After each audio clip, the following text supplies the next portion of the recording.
What's going on, everyone? This is Dr. Nee. So, for the first time ever, actually, we are partnering with a university on a study on how medical professionals in general are handling COPE. Obviously, this is something that we all, as a collective group, have never experienced ever before in our lives. So, I think that it's really good to find out how we are handling this from a stress standpoint, from a mental health standpoint. So, this organization or this study from University of South Carolina has contacted me and asked me, is there a way that we can connect with your listeners to chronicle how you guys react to this? So the name of the study is called Project COPE, right? It's from the University of South Carolina. I have Dr. Ann Blair Kennedy, who's leading the project, as well as we have a medical student also, fourth year medical student, Kendall Dean, who are here with us to talk to you all about this. So Dr. Kennedy, Kendall, welcome to Docs Outside the Box. What's good? How y'all doing? Thank you so much. It's good to be here.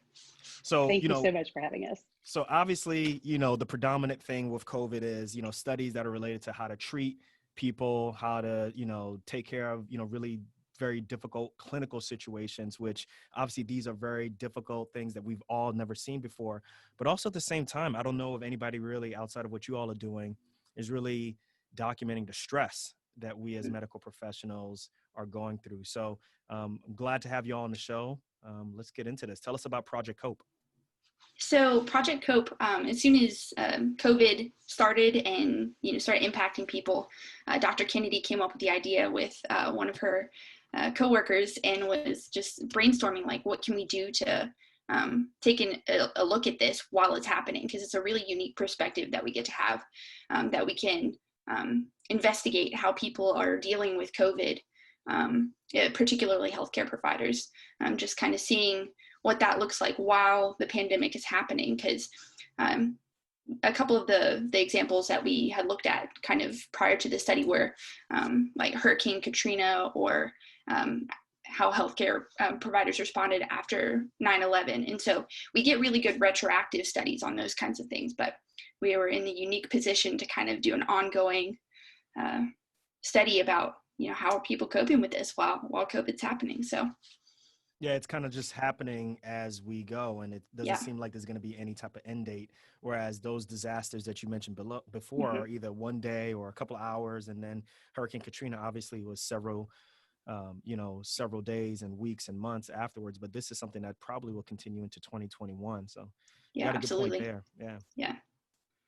Yeah. So it's been really exciting just to see one particularly unique thing I think about our study is that we aren't just doing like doctors and nurses and your typical healthcare providers in the hospital, but also those considered non-essential. And so COVID again puts us in the unique position of people not being able to work in their given healthcare fields.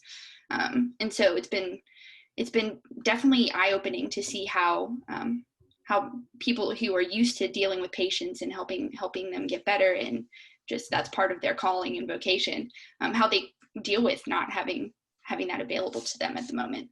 And as we've kind of gotten deeper into the study, we see a little bit more on the up and up as people are allowed to go back to work, and people are pretty excited to be able to help people again. So with cool. most studies, there's always like an acronym. So I think I'm guessing that COPE, Project COPE, is short for something. So what is COPE short for?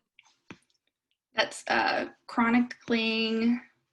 The O, it always confuses me, Dr. Kennedy. Will you give me that one? It's the providers. Yes, I think chronicling healthcare providers pandemic experiences. We scientists love our acronyms. We absolutely do. And we also have students in this study too, students in any of the health fields that would be included. So we're hoping to, because their studies were interrupted, our students were pulled out of the clinical environment in March, and I watched these students struggle with, when am I going to be able to graduate on time? What's going to happen? Why can't I be in there to work with patients now? So we're trying to capture all of that as we go along. So if someone were to jump onto this and they were start to go through this study with you, so the way how I understand is this is actually like surveys that people are answering. What kind of questions should they expect to see on this? So there's a kind of a broad assortment of questions. They'll go through what's your field, like what particular part of healthcare do you work in? Are you a student? Are you a provider? And then it goes through our questions have changed a little bit recently, but we go through like different coping mechanisms that people use, and just kind of how they feel on a scale of 1 to 10 as far as dealing with burnout or moral distress. And yeah, is there anything you want to add to that, Dr. Kennedy? We have some validated scales in there too, looking at burnout, meaning, and work. And we try to break it up because we don't want to make anybody sit down and take a survey for 25 minutes. That would not be a good thing. We try to keep everything short, and that's why we have these weekly surveys to follow people over time, knowing that not everybody's going to answer every single week, and that's okay. Don't stress if you can't make it every week if they decide to join, but trying to watch how things might change over time. Okay, so you did mention, so it's weekly. So someone jumps on. Well, one thing also, is this identifiable? Like, do you put your name, any type of identifiable information in this? So there's definitely an email, so that's identifiable, but all of that gets taken out when we're analyzing the data. We get a randomized kind of identification code, and that's all we have to go on after that.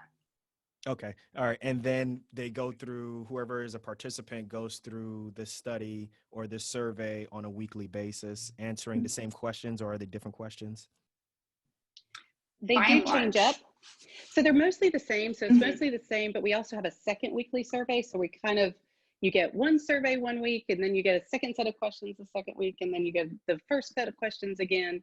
So they kind of bounce off each other a little bit, but they're relatively looking at the same thing over time. Got you. And my question is why start a study like this? You know, that's what I'm really interested in. So I think part of that, I answered before, it was just a really unique opportunity to study how people are managing stress. Healthcare providers are managing stress while there is stress instead of after the stress is gone. And so that kind of gives you a unique insight into kind of daily living and how people are feeling about work and how they're feeling about patients. And so I really hope that this will be able to allow us to say, hey, this is what we see from particularly COVID, but potentially having application for any other natural disasters or kind of big, scary events that happen that, put strain on the healthcare system in the future. Hopefully that'll give us some insight. Now, we were supposed to connect back in like the second quarter of 2020, but didn't make it happen for certain reasons and so forth. But based off of what you've been able to gather so far, have you been able to make any inferences, any deductions at all from the data that you guys have gathered so far? So I have a cool PDF that we put together every time we get together as a large group and kind of talk through what our results are kind of putting out to us. One of the big kind of sections that we look at is coping practices. So that's stuff like exercising, social interactions, daily routines, feeling that your work is meaningful, and stuff like that. And so that kind of has given us that's part of the survey, and you click the check boxes on which coping mechanisms that you're using, and so we get to kind of see what is helping people to stay positive and keep going through that. And so our biggest one right now is social interaction, and that's for providers who are working and providers who are not working, both. So that's Can you be more cool. specific? What do you mean, like social interact? You mean that they should be interacting, or phone calls, video calls, texts with friends and family, just keeping in contact? Okay. Okay. Got you. Yeah. All right.